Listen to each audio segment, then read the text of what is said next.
আমানত সঠিকভাবে থাকবে। আলেমেরা কি করবে? সমস্ত ধর্মীয়দের তালিকা করে যাকাত আদায় করবে।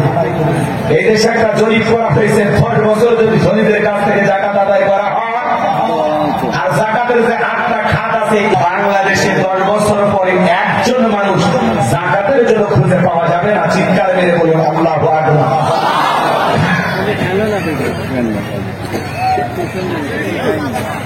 300 টাকা দাম ধুয়ে দিলে শাড়ি নামা শাড়ি খুঁজে পাওয়া যায় না।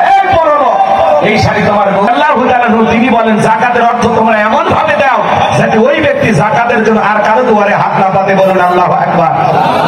এদিকে তাকান, এদিকে তাকান, আমার দিকে খেয়াল করেন।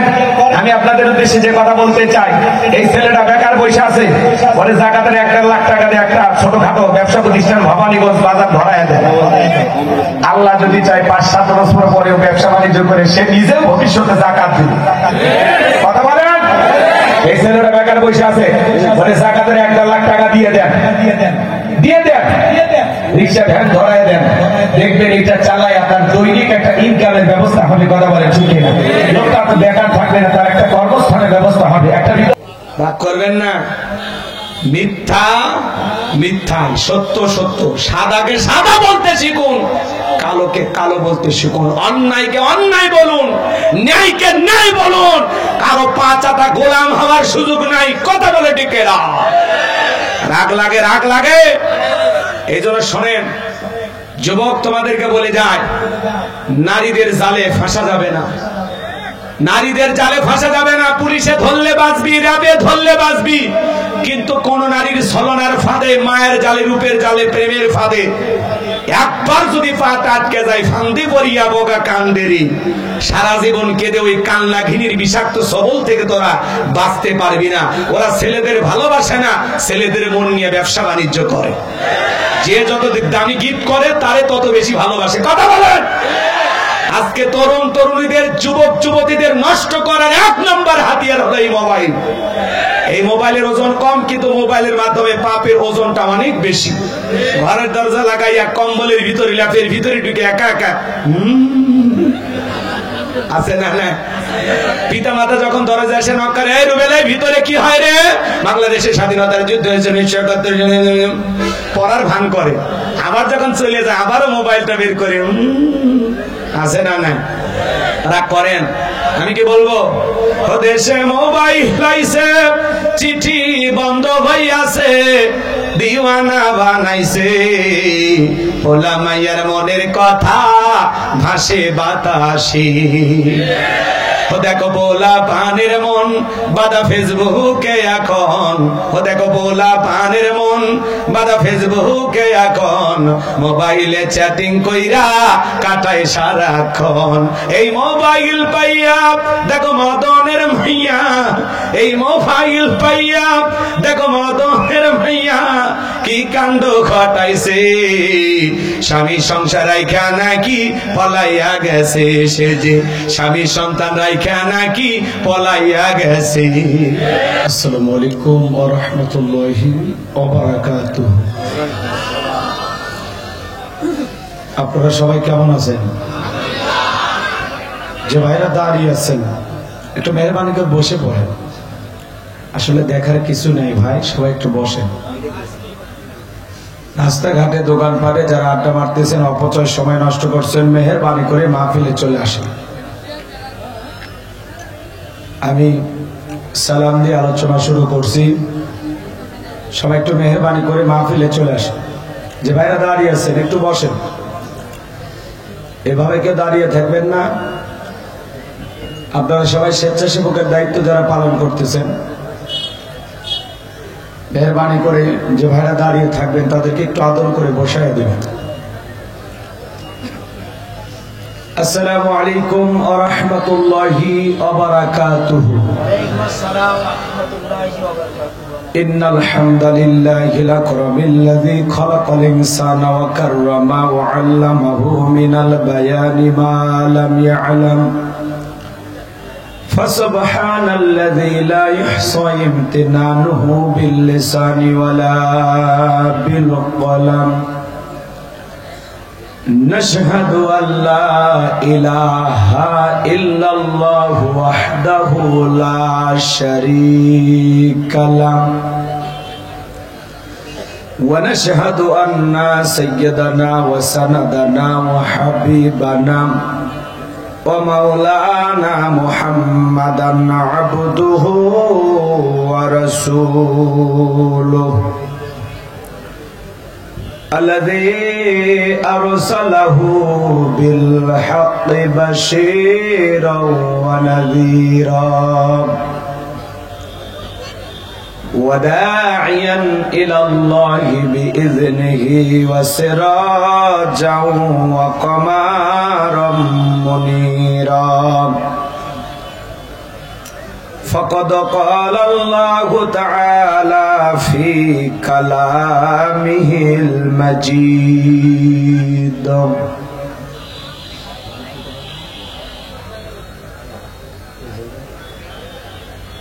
وفي فرقانه الحميد সকলে জবান से मोहब्बत आवाज दे पढ़ুন আউযু বিল্লাহি মিনাশ শাইতানির রাজীম বিসমিল্লাহির রাহমানির রহিম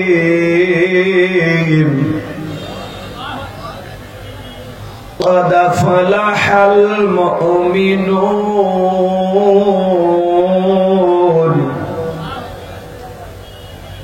الذين هم في صلاتهم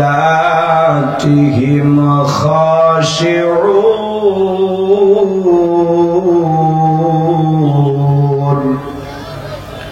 صدقت يا رب العالمين وعن أبي هريرة رضي الله تعالى عنه قال قال رسول الله صلى الله عليه وسلم الدنيا سجن المؤمن وجنة الكافر رواه المسلم وقال تعالى في شان حبيبي إن الله وملائكته يصلون على النبي يا أيها الذين آمنوا صلوا عليه وسلموا تسليما شكر درود إبراهيم পড়ুন اللهم صل على محمد وعلى آل محمد كما صليت على إبراهيم وعلى آل إبراهيم إنك حميد مجيد اللهم بارك على محمد وعلى آل محمد كما باركت على إبراهيم وعلى آل إبراهيم إنك حميد مجيد মুসলিম মরা ঘুমিয়ে পড়েছি বিবেকে জ্বলছে তালা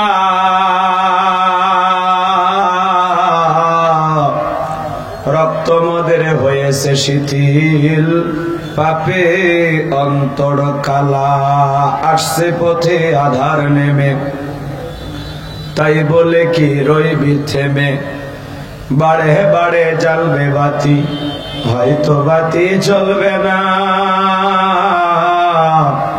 তাই বলে তো ভীরুর মতো বসে থাকলে চলবে না মুসলিম আমি সংগ্রামী আমি চিররণবীর আল্লাহকে ছাড়া কাউকে মানি না নারাই তাকবীর মুসলিম জাগে কারবালাতে কঠিন শপথ পড়ে সেই মুসলিম চিরোত্তম তাই তো একত্রে শপথ নিলাম আল্লাহ রাজ গড়ব এবার চিরশান্তি সুখের নীর। আল্লাহকে ছাড়া কাউকে করি না ভয়, নারাই তাকবীর। কইরে খালেদ কইরে ওমর, এসেছে নতুন বদর। কইরে খালেদ কইরে ওমর, এসেছে নতুন বদর। কোথারে দেখবি জয়ী তরুণ মুজাহিদ, আবারও কি গাইতে হবে ঘুম ভাঙানো গীত, আবারও কি গাইতে হবে ঘুম ভাঙানো গীত। লা ইলাহা ইল্লাল্লাহ, জোরে লা ইলাহা ইল্লাল্লাহ, জোরে লা। ফুলের বুকে থাকলে মধু ভ্রমর যেমন আসে, কোরআনের জ্ঞান থাকলে বুকে সবাই ভালোবাসে। লা ইলাহা ইল্লাল্লাহ, জোরে লা, জোরে লা ইলাহা, লা ইলাহা ইল্লাল্লাহু মুহাম্মাদুর রাসূলুল্লাহ। জবান সে এক বাক্যে পড়ছি সাল্লাল্লাহু আলাইহি ওয়াসাল্লাম। বাংলাদেশের ঐতিহ্যবাহী রাজশাহী জেলার উত্তর একডালা দাখিল মাদ্রাসা ময়দানে 17তম ঐতিহাসিক তাফসীরুল কোরআন মাহফিলের সম্মানিত সুযোগ্য অনারেবল প্রেসিডেন্ট জনাব আলহাজ ডক্টর মোহাম্মদ আব্দুল বারি সাহেব, আল্লাহ পাক তার গোলামকে হায়াতে তৈয়বা সিদ্দিকুল্লে দান করুন, চিল্লা বলুন আমিন। আজকের প্রোগ্রামের সম্মানিত প্রধান অতিথি বিশিষ্ট রাজনীতিবিদ জননেতা জনাব মোহাম্মদ রিজাউল করিম টুটুল, আল্লাহ পাক তার গোলামকে হায়াতে তৈয়বা সিদ্দিকুল্লে দান করুন, জনগণের খেদমতের জন্য আদর্শবান নেতা হিসেবে কবুল করুন, চিল্লা বলুন আমিন। আজকের প্রোগ্রামের অন্যান্য অতিথিবৃন্দ, আমন্ত্রিত ওলামায়ে কেরাম, কথা বলেছেন হযরত মাওলানা মোহাম্মদ মোফাজ্জল হোসাইন, কথা বলেছেন আমার অত্যন্ত প্রিয় ভাই হাফেজ কারি মাওলানা আফতাব আহমেদ দামাত বারাকাতুহু আলিয়া। আল্লাহ পাক প্রিয় ভাইয়ের কণ্ঠ দ্বীনের জন্য, ইসলামের জন্য, কোরআনের খেদমতের জন্য কবুল করুন, চিল্লা বলুন আমিন। আজকের প্রোগ্রামে আমার পরে যিনি কথা বলবেন, সারা বাংলাদেশের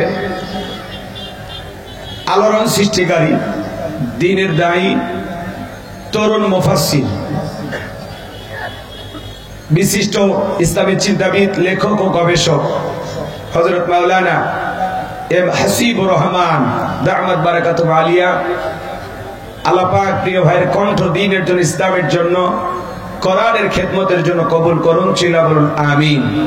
আল্লাহ পাক তার সম্মানকে আরো বৃদ্ধি করুন, ওয়ারাফা'না লাকা যিকরাক, আল্লাহ কবুল করুন, জোরে বলুন আমিন। সারা দেশে তিনি কথা বলেন, দেখতেও মাশাআল্লাহ, চেহারা যেমন কণ্ঠ তেমন। কথাকে বোঝেন না? একটু পরে আসলে টের পাবেন। শিডিউল লেখা আছে না, 10টার মধ্যে আমাদের প্রিয় ভাই হযরত মাওলানা এম হাসিবুর রহমান আমাদের মাঝে উপস্থিত হবেন ইনশাআল্লাহ। উনি প্রোগ্রামে এসে পৌঁছেছেন, একসাথে দুই ভাই দেখা হয়েছে, সালাম বিনিময় হয়েছে। উনি খাওয়া দাওয়া করে অল্প সময়ের মধ্যে মাহফিলে চলে আসবেন। উনি আসলে আমি ছেড়ে দেব। এই জন্য যে ভাইরা দাঁড়িয়ে আছেন, মেহেরবানি করে বসে পড়েন। মঞ্চ উপস্থিত সম্মানিত ওলামায়ে কেরাম, সামনে বসা পিতৃ সমতুল্য মুরব্বী বাবাজিরা, কলিজার টুকরা প্রাণপ্রিয় যুবক ভাইরা, ছোট ছোট সোনামানিকেরা, পর্দার আড়ালের সম্মানিত অবলা সরলা আবেদা সালেহা মা ও বোনেরা, সবাইকে নিয়ে মহান মনিবের দরবারে সিজদাবনত চিত্তে কালিমাতু শুকর আদায় করে পড়ছি আলহামদুলিল্লাহ। হয় নাই কৃপণতা অলসতা দূর করে মুসলমান হিসেবে সিংহের মতো বাঘের মতো গর্জন করি, দুইটা ঠোঁট নাড়াইয়া শরীরের সবটুকু শক্তি উজাড় করে চিৎকার মেরে বলুন আলহামদুলিল্লাহ। বলুন রব্বানা লাকাল হামদ হামদান কাসীরান তাইয়িবান মুবারাকান ফি।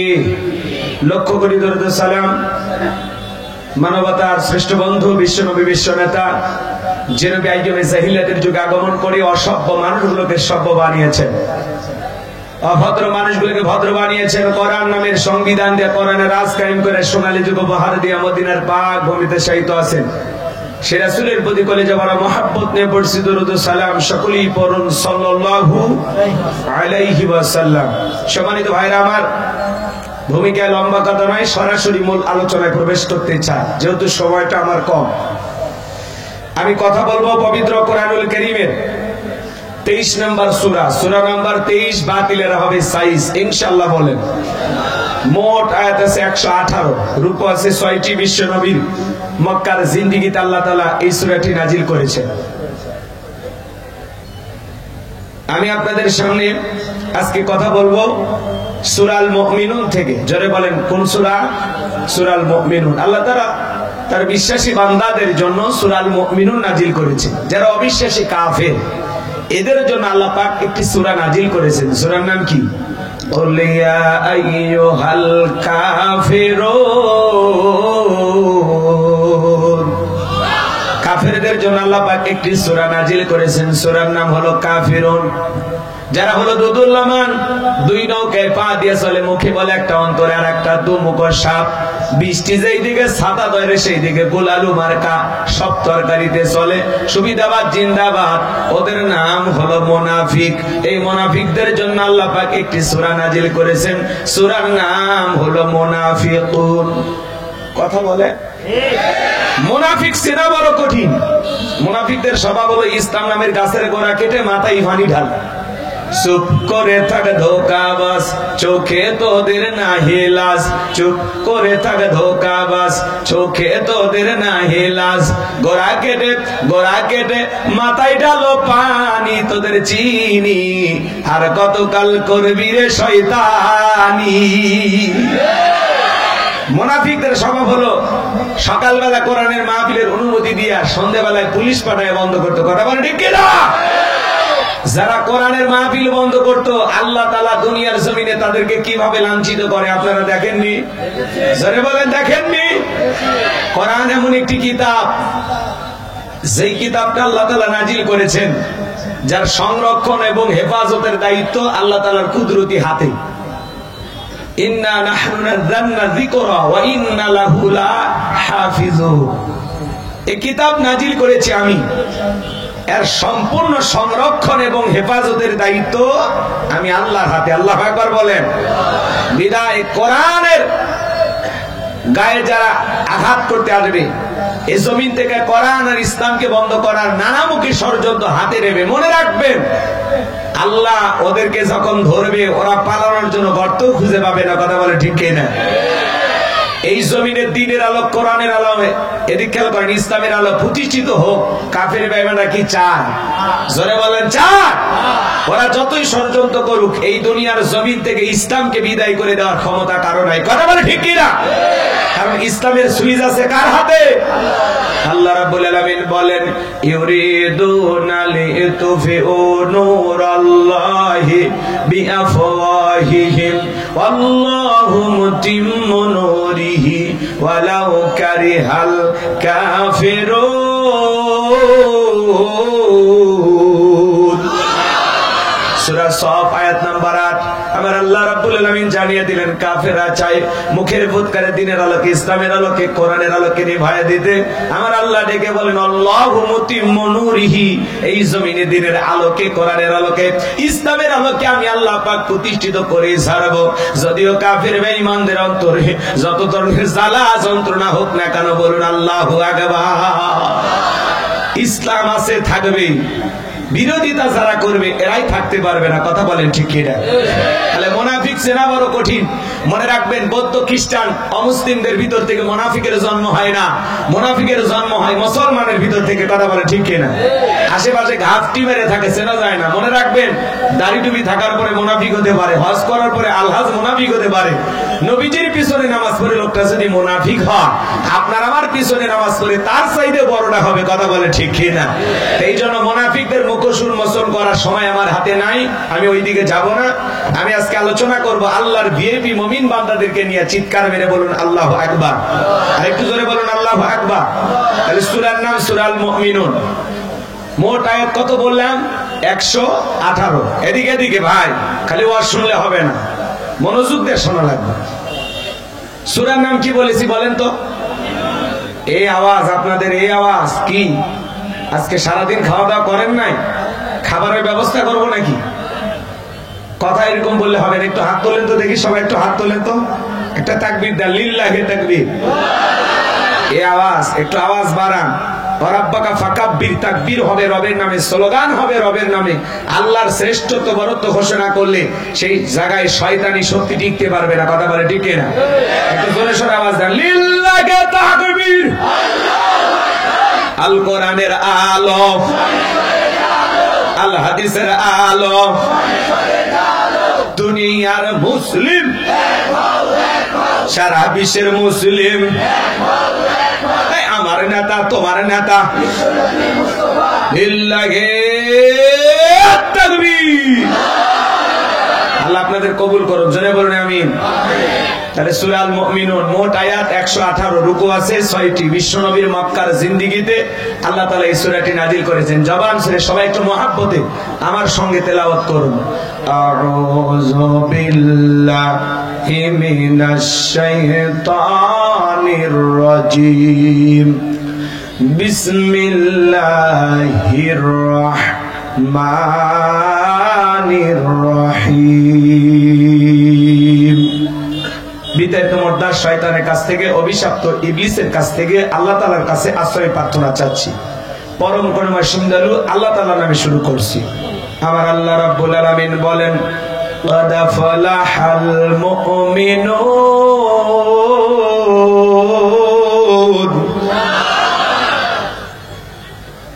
যে কোন আয়াত বা সূরার তাফসীর করতে হলে কোন প্রেক্ষাপটে কোন সময় আল্লাহ তাআলা সেই সূরাটি বা আয়াতটি নাজিল করেছেন, সেই নাজিলের প্রেক্ষাপট জানা দরকার আছে না নাই?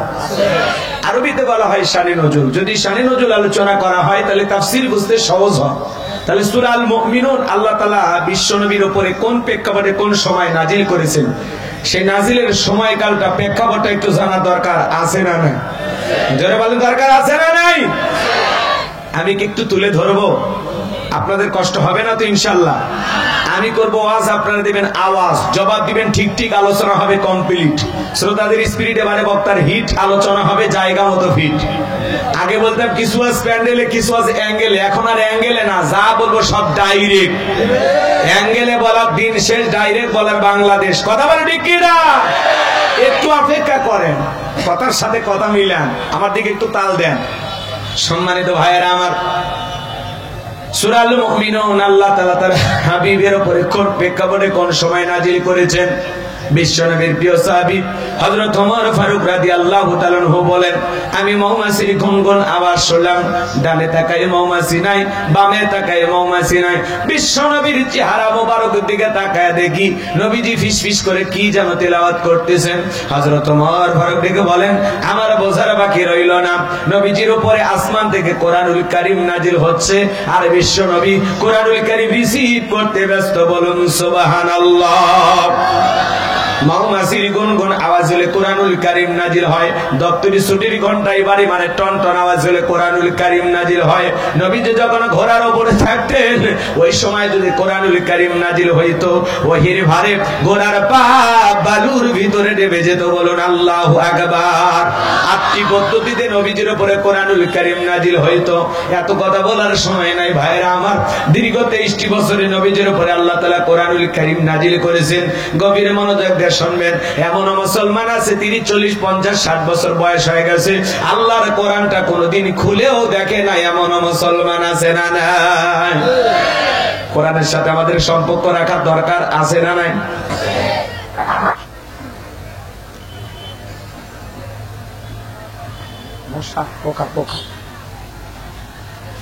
পোকা চলে তো আমার বিপদ না, আপনারা হাসবেন না? কারো বিপদে হাসা হয়? পোকা গেছে, কি করলেন? আচ্ছা, সম্মানিত ভাইয়েরা আমার, আমি গুনাহগার যে কথা বলতে চাই, হৃদয়ের কান পেতে কথাগুলো শুনে যান। হযরত ওমর ফারুক রাদিয়াল্লাহু তাআলা ডেকে বলেন, নবীজির কোরআনুল কারীম রিসিভ করা শেষ হয়ে গেল। বিশ্বনবী সাহাবায়ে কেরামদের দিকে মুখ ঘুরায় ডেকে বলেন, আমার সাহাবীরা, এই মাত্র আসমান থেকে জিবরাইল এসে আমার উপরে সূরা আল মুমিনুনের 10টি আয়াতে কারিমা নাজিল করে জানায় দিয়ে গেলেন, নবী গো, এই 10টি আয়াতের ভিতরে আল্লাহ পাক তার আদরের মুমিন বান্দাদের জন্য 7টি কোয়ালিটি নিয়ে আলোচনা করেছেন, 7টি গুণাবলী নিয়ে আলোচনা করেছেন। কোন মুমিন যদি এই 7টি গুণে গুণান্বিত হতে পারে, 7টি গুণ দিয়ে তার জীবনটাকে সাজাইতে পারেন, আমার আল্লাহ রাব্বুল আলামিন বলেন, উলাইকা হুমুল ওয়ারিসুন আল্লাযীনা ইয়ারিসুনাল ফিরদাউস হুম ফিহা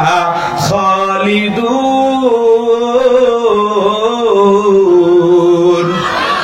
আমার আল্লাহ রাব্বুল আলামিন বলেন, তারাই হবেন উত্তরাধিকারী জান্নাতুল ফেরদাউসের, সেখানে তারা চিরকাল বসবাস করবেন। আমার আল্লাহ কোনদিন তাদেরকে জান্নাত থেকে বের করে দেবেন না। চিৎকার মেরে বলুন সুবহানাল্লাহ। বাবা মারা গেলে ওয়ারিশ সূত্রে সন্তান যেরকম বাবার সম্পত্তির ভাগ পায়, কোন মুমিন যদি 7টি গুণে গুণান্বিত হতে পারে, 7টি গুণ দিয়ে তার জীবনটাকে সাজাইতে পারেন, আমার আল্লাহ তাআলা তার নামে জান্নাতুল ফেরদাউসের ভিতরে জায়গা বরাদ্দ রাখবেন। সে হবে জান্নাতুল ফেরদাউসের উত্তরাধিকারী। বলুন সুবহানাল্লাহ। দুনিয়াতে ঢাকা, গুলশানে, রাজশাহী শহরে যদি বাড়ি থাকে, জায়গা সম্পদ থাকে, আপনি আমি পাগল পারা হয়ে যায়, মনে রাখবেন বাজান, ঢাকা, গুলশান বা উত্তরায় নয়, জান্নাতুল ফেরদাউসে কারা কারা যেতে চান? 2 হাত তুলে আল্লাহকে দেখান। আপনারা সবাই কি জান্নাতে যেতে চান? আল্লাহ আমাদের সবাইকে জান্নাতুল ফেরদাউসের মেহমান হিসেবে কবুল করুন। জোরে বলুন আমিন। জান্নাতে যেতে হলে কয়টা গুণাবলী? 7টি। জোরে বলেন কয়টি? আরো জোরে। জোর হলো না, উঠেই যাবে। হ্যাঁ, মিছিল করার অভ্যাস করেন। 16 বছর মিছিল করতে পারেননি, সামনে মিছিল করা লাগবে। সামনে আসবে শুভ দিন, চিন্তা ভাবনা করে নিন। রাগ করেন নাকি আপনারা? মন খারাপ করবেন না আমার ভাইরা, গভীর মনোযোগ দিয়ে শুনবেন। নবী আমার তখন সাহাবায়ে কেরামদের সামনে তেলাওয়াত করলেন। আমার আল্লাহ রাব্বুল আলামিন বলেন, ক্বাদ ফালাহাল মুমিনুন। আমার আল্লাহ রাব্বুল আলামিন বলেন, অবশ্যই মুমিনেরা সফল, অলরেডি মুমিনেরা সফল। সফল হয়েছে তারা, ঈমান এনেছে যারা। আল্লাহু আকবার। অবশ্যই মুমিনেরা সফল, অলরেডি মুমিনেরা সফল। সফল হয়েছে তারা, ঈমান এনেছে যারা। আল্লাহু আকবার বলেন। আমরা মনে করি ক্ষমতা থাকলে সফল, টাকা থাকলে সফল, যশ খ্যাতি, নায়ক, সুপারস্টার, সেলিব্রিটি, এরা বুঝি সফল। আল্লাহর কাছে এগুলো সফলতার মাপকাঠি না। আল্লাহর কাছে সফল হতে পারবে তারা, ঈমান আনবে যারা। আল্লাহু আকবার বলেন। বর্তমান পৃথিবীর সবচাইতে ক্ষমতাধর ব্যক্তির নাম হলো ডোনাল্ড ট্রাম্প। কথা বলেন না? আমেরিকার প্রেসিডেন্ট। আমেরিকার ইতিহাসে আজ পর্যন্ত কখনো ওই দেশে কোন নারী প্রেসিডেন্ট হয়নি। কথা বলেন না কেন? তো আমেরিকা পুরো পৃথিবীবাসীকে উৎসাহ দিলেও নিজের বেলায় কিন্তু ওরা ঠিকই 16 আনা হিজাব বোঝে। কথা কয় টাকা? নারীর ক্ষমতায়নের দিকে অন্য উন্নত রাষ্ট্রদেরকে উৎসাহ দিলেও ওরা নিজের বেলায় কখনো আজ পর্যন্ত আমেরিকার ইতিহাসে কোন নারীকে তারা প্রেসিডেন্ট বানায়নি। কথা বলে ঠিক কিনা? তো আমেরিকা যদি এই সিদ্ধান্ত নিতে পারে, ডোনাল্ড ট্রাম্পের মতো মানুষকে প্রেসিডেন্ট মানতে পারে, আগামীতে আর যাই হোক, যেই দলেরই হোক, আমরা একটা পুরুষ প্রধানমন্ত্রী চাই। কথা বলে ঠিক কিনা? এই দেশে নারী না, পুরুষ প্রধানমন্ত্রী চান, যেই দলেরই হোক। কারা একটু হাত তুলে দেখান তো দেখি। লিল্লাহি তাকবীর। হাত নামান। নারীদের দেখার দিন শেষ, আগামীতে পুরুষের বাংলাদেশ। যেই দলেরই হোক, একটা পুরুষ চাই। কি চায়? এটা কি অন্যায় বলা? বলেন এটা কি অন্যায়? কারণ মেয়েদের রাগ বেশি। যে ম্যাডাম ছিল, বারবার বললাম ম্যাডাম একটু পদত্যাগ করেন। আল্লাহ বলে কিসের পদত্যাগ? এরা যে অন্যায় অপরাধ করেছে, শুধু পদত্যাগ। আমি আল্লাহ এদেরকে দেশ ত্যাগ করতে বাধ্য করবো। আল্লাহু আকবার বলে। ইন্না বাতশা রাব্বিকা লাশাদীদ। আল্লাহর পাকড়াও বড় কঠিন। আল্লাহ ধরে না, যেদিন ধরবে মামু বাড়ি দিল্লি গিয়ে পড়বে। কথা বলে ঠিক কিনা? উনি এই দেশ থেকে পালিয়ে যাওয়ার কারণে এই দেশের মানুষের যে পরিমাণে ক্ষতি হয়েছে, ওই 2-3 দিন যে পরিমাণে লুটপাট হয়েছে, যে পরিমাণে দুর্নীতি হয়েছে, যে পরিমাণে মানুষ ক্ষতিগ্রস্ত হয়েছে, আল্লাহর কাছে ওনাকে জবাব দিতে হবে। উনি যদি পদত্যাগ করে জেলেও যাইতেন, নেতা কর্মীরা কয়েকদিন পরে ফুলের মালা নিয়ে জেল গেটে অপেক্ষা করে থাকতো আর বলতো জেলের তালা ভাঙবো, নেত্রীকে বের করে আনবো। কথা বলেন, আপনি সেই সুযোগটা আমাদের দিলেন না। কথা কয় না কেন? রাগ করেন? মাঝে মাঝে কল রেকর্ড ফাঁস হয়, বলে দেশের খুব কাছে আছে, শর্ট করে ঢুকবো। ঢুকবেনই তো বের হলেন কেন? আর আসবেনই বলা দরকার কি? যাওয়ার আগে বলে গেছেন, তাহলে আসার আগে বলা লাগবে কেন? আপনি আসেন, মেয়ে মানুষ কতদিন বাইরে থাকবেন? কথা কয় না কেন? এই দেশ আপনার বাবার, এই দেশ আপনার স্বামীর। কথা বলে ঠিক কিনা? আপনি আসেন, কথা কয় না কেন? ববো আইবা তুমি আইবা গো, সেই দিন আইসা ফুবু ক্ষমতা পাইবা না। খোঁজনাই বহু কাদের কাকার, অবস্থা খারাপ দরবেশ বাবার, হাও নাঙ্কেল এখন সামনেও আসে না। নেতা কর্মী সব জেলের ভিতর, আমি আসি ডরের ওপর, কখন জানি আসে গ্রেপ্তারি পরোয়ানা। বুবু আইবা তুমি আইবা গো, সেই দিন আইসা বুবু চিয়ার পাইবা না। ক্ষমতার চেয়ার থেকে নামা সহজ, কিন্তু ওই চেয়ারে ওঠা কঠিন। কথা বলে ঠিক কিনা? আর যাই করেন আগামীতে বুঝে শুনে কাজ করবেন। মেয়েদের রাগ বেশি, জেদ বেশি। দেখেন না, স্বামীর সাথে বাড়িতে ঝগড়া লাগে, হাড়ি বাতিল ভেঙে ফেলে দেয়, স্বামী তুলে আছাড় মারে, রাগ করে সংসার ছুঁয়া বাপের বাড়ির তো উড়ে যায়। রাগ করে 20 কোটি জনগণ থুয়ে একটা দেশ থুয়ে পালিয়ে গেছে। এই দুঃখ রাখবেন কোথায়? পুরুষের এই কাজ করতো। রাগ করেন না ভাইরা আমার, সামনের দিকে আমার মন খারাপ করবেন না। এজন্য ক্ষমতা পাইলে সফল হওয়া যাবে, টাকা থাকলে সফল হওয়া যাবে, সেলিব্রিটি হলে সফল হওয়া যাবে, আল্লাহর কাছে সফল হতে পারবে তারা ঈমান আনবে যারা। এইজন্য আল্লাহ বলেন ক্বাদ আফলাহাল মুমিনুন, অবশ্যই মুমিনেরা সফল, অলরেডি মুমিনেরা সফল। সফল হয়েছে তারা ঈমান এনেছে যারা। বেঈমানেরা ক্ষমতার দিক দিয়ে সফল হতে পারে, মরার পরে সবগুলো বেঈমানকে পিটাইয়া জাহান্নামে দিবেন তিনি কে? আপনার চেহারা কালো হোক, ফর্সা হোক, লম্বা হন, খাটো হন, ধনী হন, গরিব হন, তাতে কোনো সমস্যা নাই। আপনার ভিতরে যদি ঈমান থাকে, বলেন তো আল্লাহর কাছে দাম আছে না নাই? এক কথায় ঈমান নাম মানুষের কথা বলেন, টেনশন করেন না, ঠিক আছে? কথাবার্তা কিচ্ছু বলে না, চুপচাপ একটু থাকেন, আমার মতো একটু বলতে দেন। আচ্ছা, এদিকে খেয়াল করেন, আমি যে কথা বলতে চাচ্ছিলাম শোনেন। আপনার চেহারা যেমনই হোক, যদি আপনার ভিতরে ঈমান থাকে, বলেন তো দাম আছে কার কাছে? আর বেঈমানেরা ওরা ক্ষমতার দিক দিয়ে দুনিয়াতে সফল হতে পারে, মরার পরে সবগুলো বেঈমানকে পিটাইয়া জাহান্নামে দিবেন তিনি কে? আর একটু জোরে বলেন কে? আর ঈমান নামের পাসপোর্ট যারা আছে তার জান্নাতের ভিসা লাগবেই। সুবহানাল্লাহ। তাহলে ঈমান আনতে রাজি আছেন তো? ইনশাআল্লাহ আমরা ঈমানদার তো, নাকি বলেন? নাকি কোনো ভেজাল আছে? তাহলে আল্লাহর কাছে দাম আছে তার, ঈমান আছে যার। আমি শুধু বলবো ঈমান এনেছে যারা, আপনারা বলবেন সফল হয়েছে তারা। কি বলেন, বলতে পারবেন না? ঈমানদাররা দুনিয়াতেও সফল, আখিরাতেও সফল। আল্লাহ যেন আমাদেরকে সফল মুমিন হওয়ার তৌফিক দান করে। জোরে বলেন আমিন। তাহলে বলেন সফল হয়েছে কারা? আল্লাহর কাছে দামি বান্দা কারা? ঈমানদার বান্দা যারা। আপনার চেহারা ওই যে আগে বললাম, কালো হোক, ফর্সা হোক, ধনী হন, গরিব হন, তাতে কোনো সমস্যা নেই। আপনার ভিতরে ঈমান আছে, আল্লাহর কাছে আপনার দাম আছে। এই জীবনে যদি আল্লাহর কাছে দামি হতে পারি, আর কিছু চাওয়ার আছে?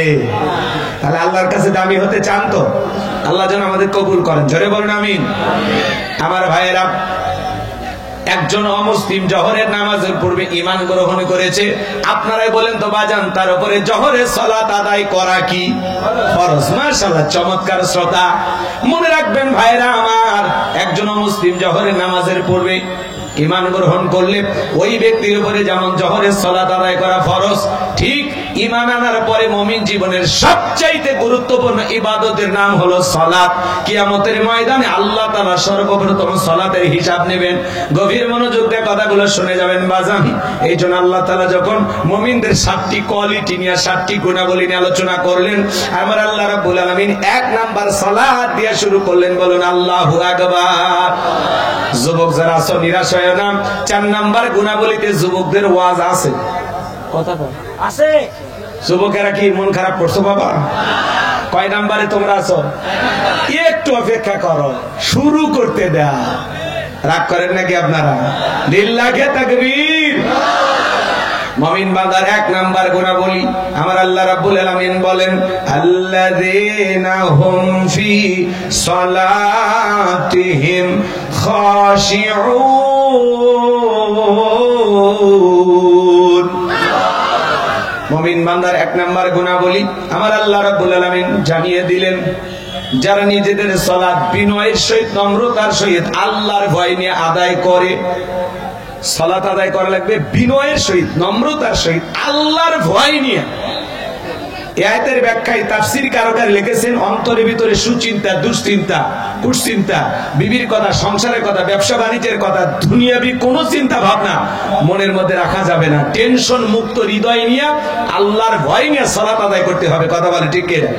এইজন্য আল্লাহ রাব্বুল আলামিন বলেন, আল্লাযীনা হুম ফি সালাতিহিম খাশিউন।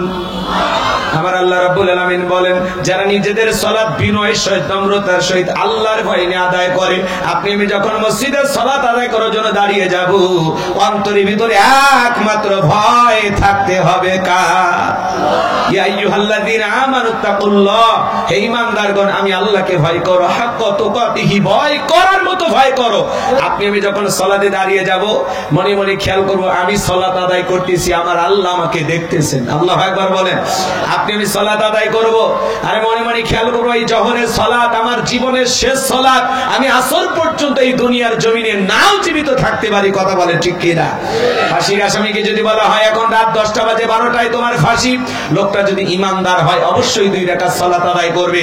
ফাঁসির আসামি যেমন জীবনের শেষ মনে করে 2 রাকাত নামাজ আদায় করে গুরুত্ব সহকারে, ঠিক প্রত্যেকটা সালাতে প্রত্যেকটা ওয়াক্তে সালাত আদায় করবেন। আর মনে মনে খেয়াল করবেন এই সালাত আমার জীবনের শেষ সালাত। এই ভেবে যদি আমরা সালাতগুলো আদায় করি, আমাদের নামাজগুলো কবুল করবেন কে? নামাজ দিয়ে তামাশা করা যাবে না। সাহাবায়ে ইকরাম কিভাবে সালাত আদায় করেছিলেন, আল্লাহ রাসূল কিভাবে সালাত আদায় করেছিলেন, সেই পদ্ধতিতে আমাদেরকে সালাত আদায় করতে হবে।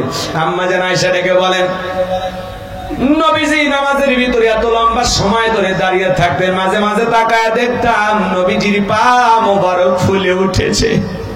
আম্মা জান আয়েশা ডেকে বলেন, মাঝে মাঝে নবীজি সিজদায় গিয়ে এতটা লম্বা সময় থাকতেন, মাঝে মাঝে মনে হইতো নবীজি আর কোনোদিন সিজদা থেকে মাথা উঠাবেন না। এত লম্বা সময় ধরে সিজদা দিতেন নবী মুহাম্মদ রাসূলুল্লাহ সাল্লাল্লাহু আলাইহি ওয়াসাল্লাম। যে নবীর জীবনে কোনো গুনাহ নাই, সেই নবী দিনের মধ্যে 70 থেকে 100 বার ইস্তেগফার পড়তেন। আর আপনার আমার জীবন গুনাহ দিয়া ভরা, কিন্তু ইস্তেগফার পড়ার সময় নাই। কথা বলে ঠিক কিনা? সাহাবায়ে কিরাম কিভাবে সালাত আদায় করতেন? বিশ্ব নবীর সাহাবীরা যখন মরুভূমিতে সালাত আদায় করার জন্য দাঁড়িয়ে যেতেন, ওই মরুভূমির পাখিগুলো খেজুর গাছ মনে করে সাহাবায়ে কিরামদের কাঁধের উপরে, মাথার উপরে বসে থাকতো। নবীজির সাহাবীরা সালাতে এত মনোযোগ, এত মনোযোগ, কাঁধে পাখি ঘুরে থাকে, তারপরে তারা টের পাইতো না। বলুন সুবহানাল্লাহ। আর আপনি আমি সালাত আদায় করি, মশা যদি পড়ে এই হাতে এই জায়গা নিয়ে যা, আগে মশা মারে তারপরে সূরা ধরে। কথা কোন ঠিক কিনা? আমার ভাইরা, বিশ্ব নবীর সাহাবীরা কিভাবে সালাত আদায় করতে জানেন? হযরতে তালহা রাদিয়াল্লাহু তাআলা আনহু সালাত আদায় করতেছিলেন, ছেলেটা খেলা করতেছিল, জঙ্গল থেকে সাপ এসে সন্তানটাকে পেঁচিয়ে ধরলেন, স্ত্রী মানুষজনকে ডাকলেন, ছেলেটাকে বিপদ মুক্ত করলেন। হযরতে তালহা নামাজ শেষে জিজ্ঞাসা করে বিবিরে, বাড়িতে এত মানুষজন, ব্যাপারটা বুঝতে পারলাম না। ডেকে বলে, স্বামী আপনি যখন সালাত আদায় করার জন্য দাঁড়িয়ে গেছেন, জঙ্গল থেকে সাপ এসে সন্তানটাকে পেঁচিয়ে ধরেছিল, আমি মানুষজনকে ডাকলাম, ছেলেটাকে বিপদ মুক্ত করলাম, এত ঘটনা আপনার চোখের সামনে ঘটে গেল, আপনি কি কিছুই বলতে পারেন না? হযরতে তালহা ডেকে বলেন, বিবি রে, নামাজের মধ্যে মন ছড়িয়ে দিক সেদিক চলে যায়, তাহলে নামাজ তো আর নামাজ থাকে না। বলুন আল্লাহু আকবার।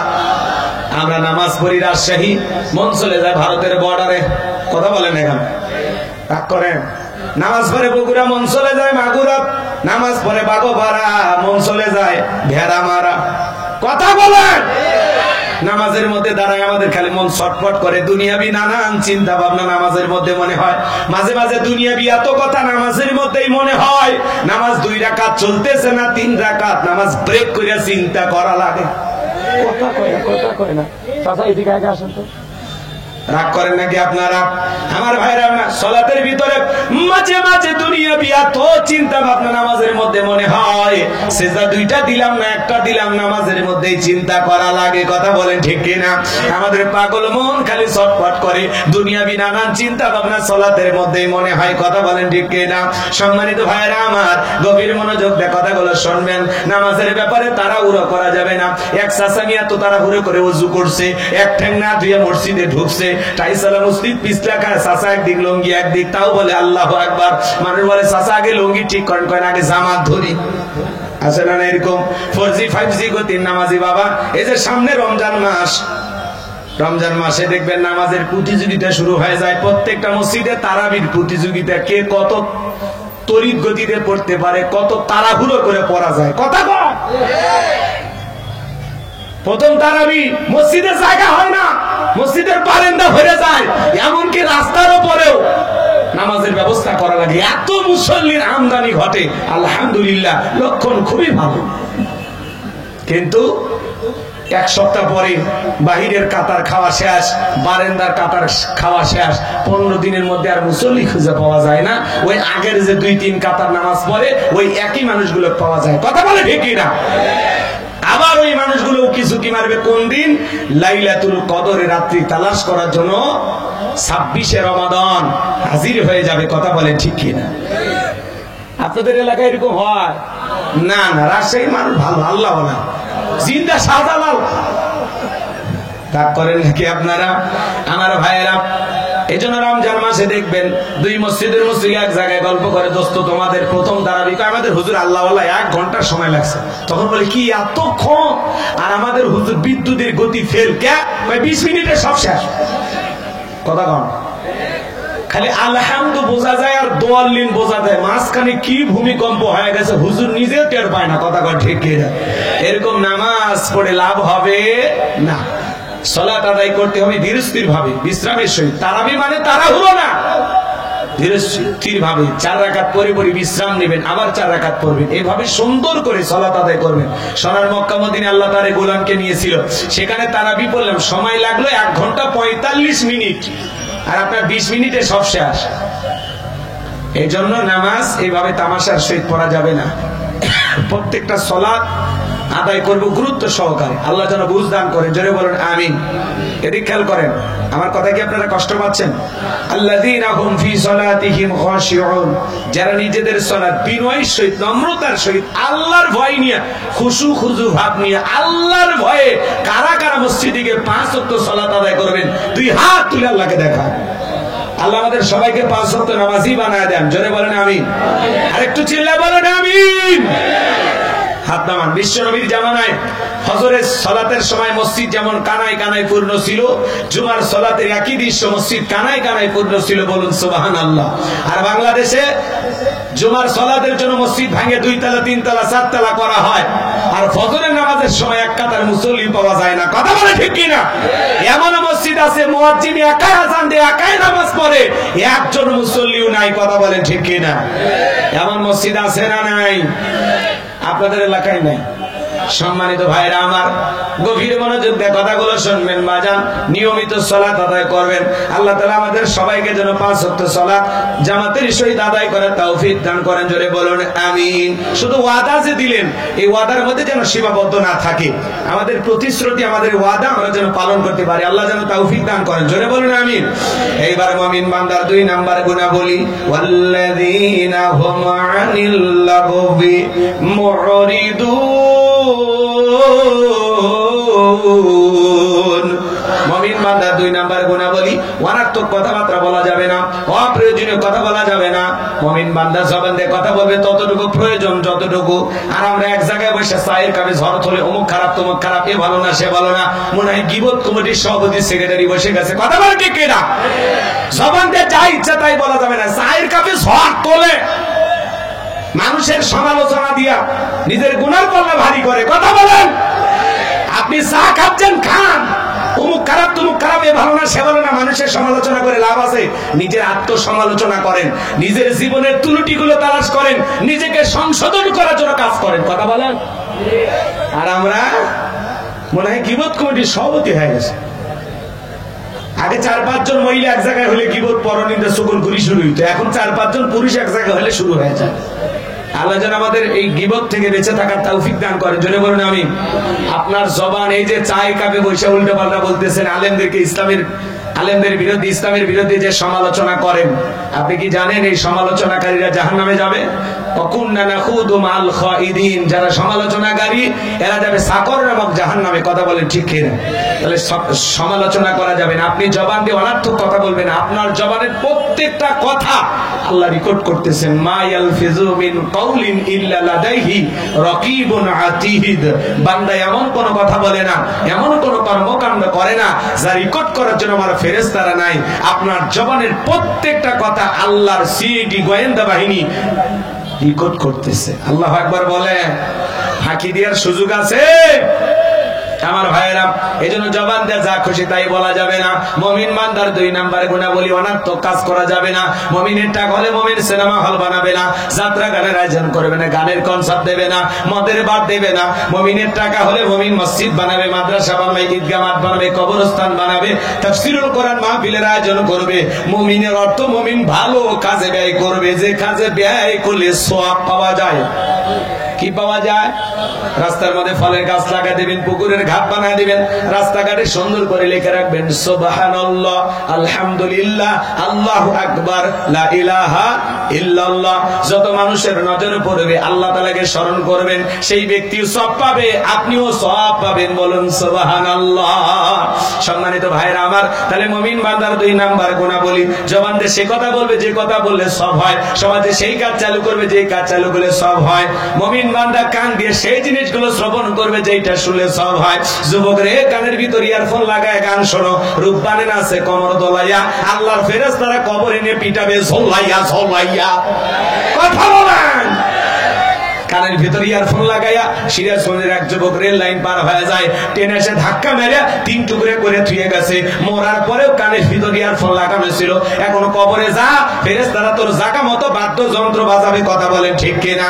যুবক রে, এই কান আল্লাহ গান শোনার জন্য দেয় নাই। হক্কানে ওলামায়ে কেরামদের বয়ান শুনতে হবে, ইসলামী সঙ্গীত শুনতে হবে, কোরআন তিলাওয়াত শ্রবণ করতে হবে, এই কান দিয়া ভালো ভালো কথা শ্রবণ করতে হবে। কথা বলেন ঠিক কিনা? তাহলে মুমিন বান্দার 2 নাম্বার গুণাবলী, জবান দিয়ে সেইটা বলবো যেটা বলে সব হয়, সমাজে সেই কাজগুলো চালু করবো যেই কাজগুলো চালু করলে সব হয়, সেই জিনিসগুলোই কান দিয়ে শুনবো যেগুলো শ্রবণ করলে সব হয়।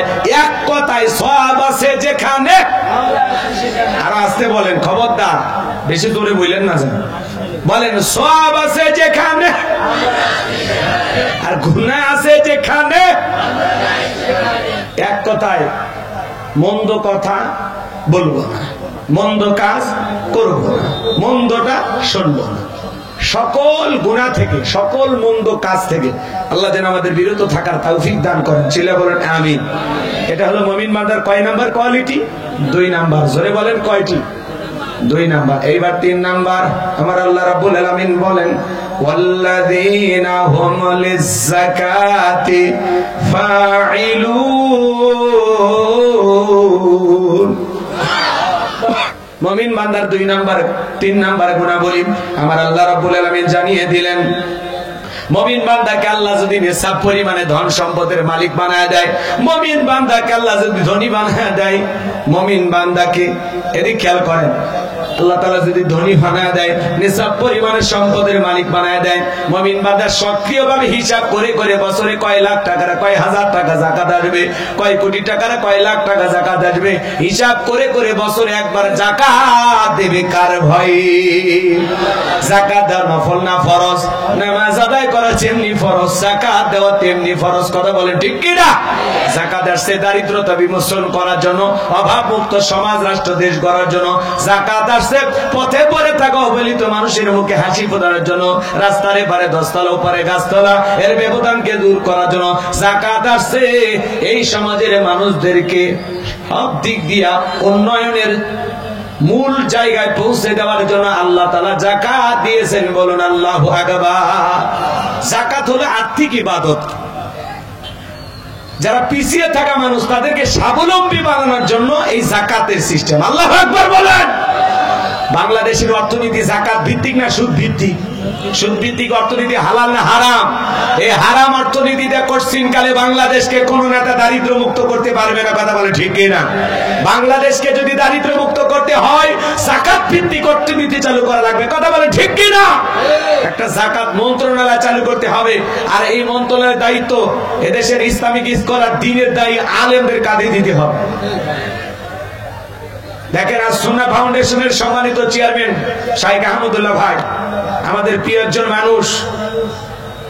উনি প্রায় 25 থেকে 30 হাজার পরিবারে রমজানের যা যা প্রয়োজন, একজন রোজাদারের ইফতার সিহারিতে যা যা প্রয়োজন ট্রাক ভর্তি করে আপনাদের দেয়া এই দানের টাকা, আপনাদের দেয়া আমানত, সে সমস্ত রোজাদারদের তালিকা করে তাদের ঘরে ঘরে পৌঁছে দিচ্ছেন। আল্লাহু আকবার বলেন। শাইখ আহমদুল্লাহ এমন একজন মানুষ, আর সুন্নাহ ফাউন্ডেশনের সম্মানিত চেয়ারম্যান। এদেশের দুর্যোগপূর্ণ অবস্থায়, সেটা বন্যা হোক বিভিন্ন সমস্যা হোক, সবার আগে তিনি যে সুন্দর ভূমিকা পালন করেন, উম্মতের দরদি একজন আলেম, তার জন্য আমাদের দিল থেকে ভালোবাসা আছে না? আস্থা এবং বিশ্বাস কিভাবে অর্জন করেছেন? উনি যদি মনে করেন 100 কোটি টাকা দান প্রয়োজন, মানুষের কাছে চাইলে 100 কোটি পার হয়ে যায়। আল্লাহু আকবার বলেন। উনি নিজে থেকে বলে আপাতত আর দান পাঠাবেন না। তাহলে মানুষ তাকে কতটা বিশ্বাস করেন। আমাদের সেই প্রিয় হুজুর, প্রিয় মানুষ শাইখ আহমদুল্লাহ এই পবিত্র রমজান উপলক্ষে প্রায় 30 হাজার পরিবারে রমজানে যত খাবার প্রয়োজন, সিহারি ইফতারিতে যা যা প্রয়োজন, এগুলো বাজার, এগুলোর একটা প্যাকেজ করে তাদের ঘরে ঘরে পৌঁছে দিচ্ছেন। আল্লাহু আকবার বলেন। একটু জোরে বলেন আল্লাহু আকবার। তো আলেমদের দায়িত্ব দেওয়া লাগবে। ওই গুমসুর ডালচোর বিকাশের টাকা চোর ওই সমস্ত দুর্নীতিবাজ নেতাদেরকে দেওয়া যাবে না, যারা দেশের টাকা বিদেশে পাচার করে। আজ পর্যন্ত কোন আলেম এই দেশের টাকা বিদেশে পাচার করেছে এমন তথ্য আপনারা পাইছেন? জোরে বলেন পাইছেন? কিন্তু তারা 11 লক্ষ কোটি টাকা দুর্নীতি করে বিদেশে পাচার করেছে। 93 বিলিয়ন ডলার ঋণের বোঝা বাংলাদেশের মানুষের ঘাড়ে চাপিয়ে দিয়ে চলে গেছে। এদেশের 48 বিলিয়ন ডলার রিজার্ভ ছিল, সব খাইয়া লুটে পুটে দেশটাকে ধ্বংস করে দিয়ে ওরা পালিয়ে গেছে। কথা বলে ঠিক এরা? এমপি মন্ত্রী কেউ নাই, সব চলে গেছে। রাগ করেন নাকি আপনারা? এমপি মন্ত্রী আছে, মন্ত্রীরা সব কোথায় গেল, এমপিরা সব কোথায় গেল, কোথায় কাদের কাকা? ওদের সারা দেশটা এখন লাগে ফাঁকা ফাঁকা। আইন মন্ত্রী আটকে গেল আইনেরই ফাঁকে, দাড়ি সারা দরবেশটারে ভণ্ড ভণ্ড লাগে। এখন জেলখানায় থাকে, আবার দরবেশে নতুন করে দাড়ি উঠেছে। কথা এরা হলো সুফিদাবাদ জিন্দাবাদ। এই দাড়ি ওরা ব্যবহার করে, ওরা সত্যিকারে আশিকের রাসূল না। ওরা নবীর মহব্বতে দাড়ি রাখে নাই। দাড়ি হলো ওদের সাইনবোর্ড। কথা কর, তাক করেন আমার কথায়। আমি কি বলবো নাকি?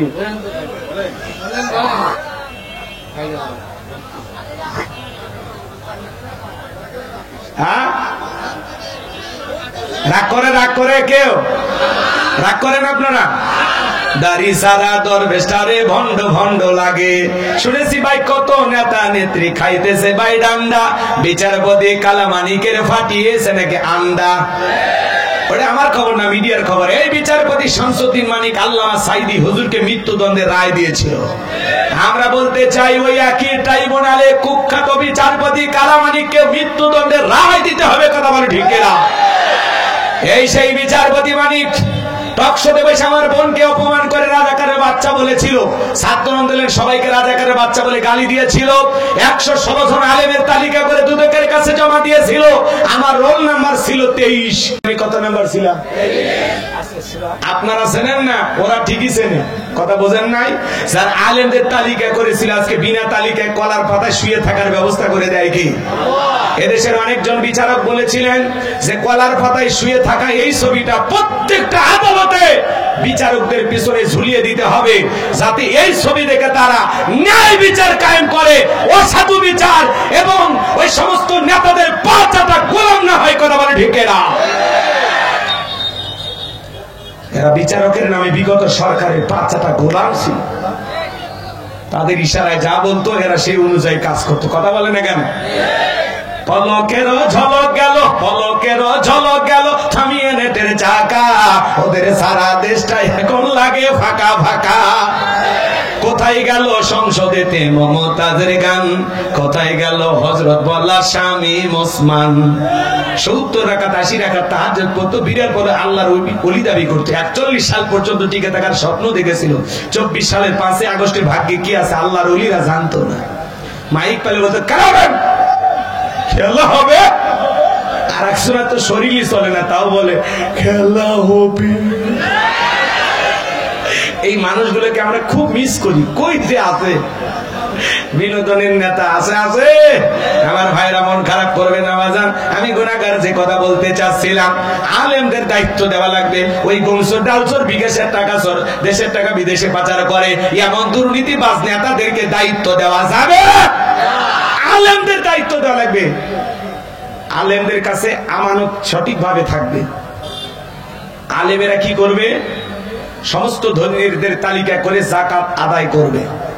এই দেশে একটা জরিপ করা হয়েছে, 10 বছর যদি ধনীদের কাছ থেকে যাকাত আদায় করা হয়, আর যাকাতের যে 8টা খাত আছে এই অনুযায়ী যদি একটা তালিকা করে যাকাতের টাকাগুলো সঠিক পদ্ধতিতে বন্টন করে দেওয়া হয়, বাংলাদেশে 10 বছর পরে একজন মানুষ যাকাতের জন্য খুঁজে পাওয়া যাবে না। চিৎকার মেরে বলুন আল্লাহু আকবার।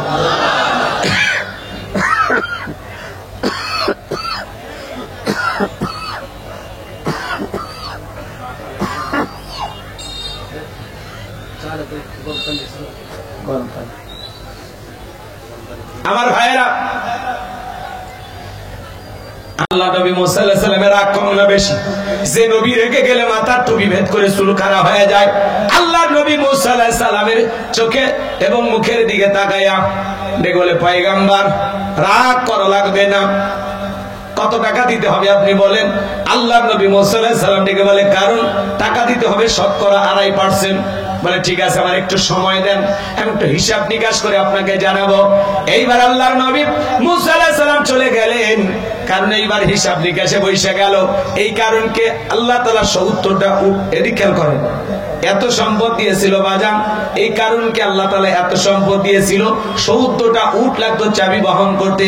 চাবি যদি এত হয় তালা কত, আর তালা যদি এত হয় সিন্ধুকে মাল কত, ছোট মাথায় ধরবে না। কারণ এইবার হিসাব নিকাশ করে দেখে কয়েক হাজার কর্মচারী দিয়ে সারাদিন সারা রাত যদি যাকাতের টাকা দেওয়া হয়, এরপরে টাকা শেষ হবে না।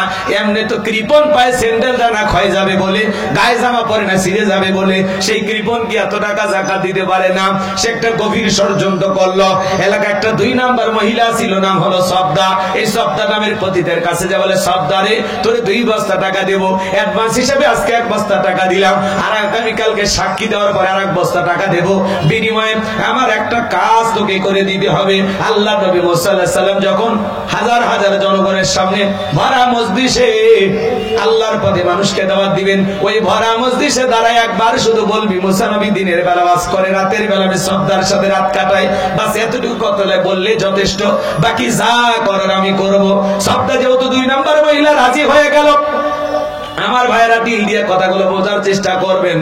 সবটা যখন রাজি হয়ে গেল, পরের দিন সকালবেলা আল্লাহ নবী মুসা আলাইহিস সালাম হাজার হাজার জনতাকে সামনে নিয়ে আল্লাহর পথে মানুষকে দাওয়াত দিতেছেন, আল্লাহর পথে আহ্বান করতেছেন। ওই ভরা মজলিসে আল্লাহর নবী মুসা আলাইহিস সালামের আলোচনা শোনার পরে সবটার পাষাণ হৃদয় গইলা চোখ দিয়া পানি ঝরতেছে, জোরে কোন মারহাবা। কারণ ইশারা দিয়ে বলে সবদা দ্বারা বলে আর একটু শুনি। দুইজন লোক পাঠা দিল, ওরা এসে বলে সবদা নেতা গতকালকে রাত্রিতে 1 বস্তা টাকা দিয়েছে অ্যাডভান্স হিসাবে, আরেক বস্তা টাকা রেডি আছে, সাক্ষীটা দিয়ে টাকার বস্তা দিনে বাড়িতে চলে যাও। সবদা বলে আর একটু শুনি, বলে না শুনতে দেওয়া যাবে না। দুইজন দুই হাত ধরে ভরা মজলিসে সবদাকে জোর করায় দাঁড় করায় দিল যখন, কারণ লাভ করে দাঁড়ায় বলে মুসারে ওয়াজ বন্ধ কর, টাকা দেখ। 2 নাম্বার মহিলা দাঁড়াইছে, মহিলাটা 2 নাম্বার না 1 নাম্বার মুসা নবী কি জানে? রতনে রতন সেন। কথা কন ডাইরেক্ট বলতেছে, ও নবী মুসা ওয়াজ বন্ধ করো, টাকা দেখো 2 নাম্বার মহিলা দাঁড়াইছে। আজও দেখবেন আলেম ওলামা যখন সুদের কথা বলে, মসজিদের সভাপতি হয়ে আছে সুদখোর। এদেশের অনেক মসজিদের সভাপতি সুদখোর, ঘুষখোর। কথা বলেন, হক কথা বলা যায় না। সুদের ওয়াজ করলে মানে হুজুর এই ব্যবসার সাথে আমি জড়িত, খামাখা আমার নাম কেন বলতেছেন? আছে না নাই? সুদের কথা বলা যায় না, ঘুষের কথা বলা যায় না, জিহাদের কথা বলা যায় না, আল্লাহর জমিনে আল্লাহর আইনকে প্রতিষ্ঠিত করতে হবে এই কথাগুলো বলা যায় না। হক কথা বললেই বলে হুজুর ভালোই মনে করতেছিলাম, এখন দেখি আপনিও রাজনীতির কথা কম। আছে না নাই? হুজুর আপনার ওয়াজ লাইন ছাড়া, হুজুর ওয়াজ লাইন ছাড়া না, তোমার জীবন লাইন ছাড়া, তুমি একটা তার ছেড়া। কথা বলেন, মনে রাখবেন বাংলার জমিনে যারা আলেমদের কথা বলতে বাধা দেয়, যারা তাফসীরুল কোরআন মাহফিল বন্ধ করে দেয়, আমাদের আফসোস হয় ওই জায়গায়। বাংলাদেশে বাণিজ্য মেলার নামে রাত 12টার পরে নর্তকীর একটা সুতার কাপড় থাকে না, ওখানে 144 জারি করা হয় না। যারা বাংলার জমিনে তাফসীরুল কোরআন মাহফিলে ওয়াজ মাহফিলে 144 জারি করে, ওলামায়ে কিরামদের কথা বলতে দেয় না, তাফসীরুল কোরআন মাহফিল ওয়াজ মাহফিল বন্ধ করে দেয়, আমার বিশ্বাস ওদের জন্ম মুসলমানের ঘরে হতে পারে না। কথা বলেন ঠিক না? রাগ করেন? মুসলমান কখনো কোরআনের মাহফিল বন্ধ করতে পারে না। মুসলমানের সম্পর্ক কোরআনের সাথে থাকবে। মুসলমান কখনো কোরআনের বিরোধিতা করতে পারে না। কথা বলে ঠিক কিনা? কোরআনের বিরোধিতা করবে যারা, আবু জেহেলের উম্মত হবে তারা। কথা বলে ঠিক কিনা? কোরআন বন্ধ করার ষড়যন্ত্র করেছিল কাফিররা। ওয়াকালাল্লাযীনা কাফারু লা তাসমাউ লিহাদাল কুরআন ওয়ালগাউ ফিহি লাআল্লাকুম তাগলিবুন। কাফিরদের স্লোগান হলো কোরআন শ্রবণ করো না। যেখানে নবী মুহাম্মদ সাল্লাল্লাহু আলাইহি সাল্লাম কোরআনের আলোচনা করে সেখানে হট্টগোল সৃষ্টি করো, তালি বাজাও, নাচানাচি করো, যেভাবে হোক এই কোরআনের আওয়াজ, এই কথাগুলো যদি বন্ধ করতে পারো আমরাই বিজয় লাভ করবো। জোরে কোন নাউজুবিল্লাহ। আবু জেহেল, উতবা, সাইবা ওরা চেষ্টা করেছিল কোরআন বন্ধ করার, ওরা যেমন পারে নাই। আজও পৃথিবীর জমিনে যারা কোরআন বন্ধ করতে চায়, ইসলাম আলাদেরকে বন্ধ করতে চায়, মনে রাখবেন এক জায়গায় কোরআনের আওয়াজ বন্ধ করে দেবেন, আল্লাহ 10 জায়গায় কোরআনের মাহফিল চালু করে দেবে। কথা বলে ঠিক কি না? একজন আলেমের মুখ চেপে ধরবেন, আরো 10 জন ময়দানে কথা বলবে, একজনকে গ্রেফতার করবেন, হাজারো জন ময়দানে কথা বলবে, একজনকে ফাঁসির দড়িতে ঝোলাবেন, হাজারো জন আবারও ময়দানে আল্লাহ তাআলা তৈরি করে দেবেন। কথা বলে ঠিক কি না? মনে রাখবেন বাঘের পেট থেকে জন্ম হইলে বাঘেরই বাচ্চা হয়, বিড়ালের বাচ্চা হয় না। যারা কোরআনের মাহফিল কথা বলবে, যারা আল্লাহর জমিনে আল্লাহর দ্বীন বিজয়ের জন্য কথা বলে, এরা কোনো বাতিলের চোখ রাঙানিকে ভয় পায় না। কথা বলে ঠিক কিনা? আপনি কার দিকে চোখ রাঙানি দেখান? আমরা মুসলিম জাতির পিতা ইব্রাহিমের সন্তান, যে ইব্রাহিম আল্লাহর খুশির জন্য নমরুদের আগুনে পুড়তে রাজি। কথা বলে ঠিক কিনা? আমরা ইসমাইলের ভাই, যে ইসমাইল আল্লাহর খুশির জন্য সূরের নিচে জবাই হইতে রাজি। কথা বলে ঠিক কিনা? এই জন্য আমাদেরকে হুমকি ধুমকি দিয়া ভয় দেখায় কোনো লাভ হবে না। আল্লাহর এই জমিনে আল্লাহর দ্বীনকে প্রতিষ্ঠিত করার জন্য যদি কখনো ডাক আসে, প্রয়োজনে বিবির কাছ থেকে বিদায় নে, সন্তানদের কাছ থেকে বিদায় নে, মাথায় কামনের কাপড় বেঁধে আল্লাহর এই জমিনে আল্লাহর দ্বীনকে প্রতিষ্ঠিত করার জন্য, কোরআনের সমাজ ব্যবস্থা কায়েম করার জন্য কারা কারা বুকের তাজা রক্ত দিতে রাজি? তুই হাত তুলে আল্লাহকে দেখা, তুই হাত তুলে আল্লাহকে দেখা। লিল্লাহি তাকবীর।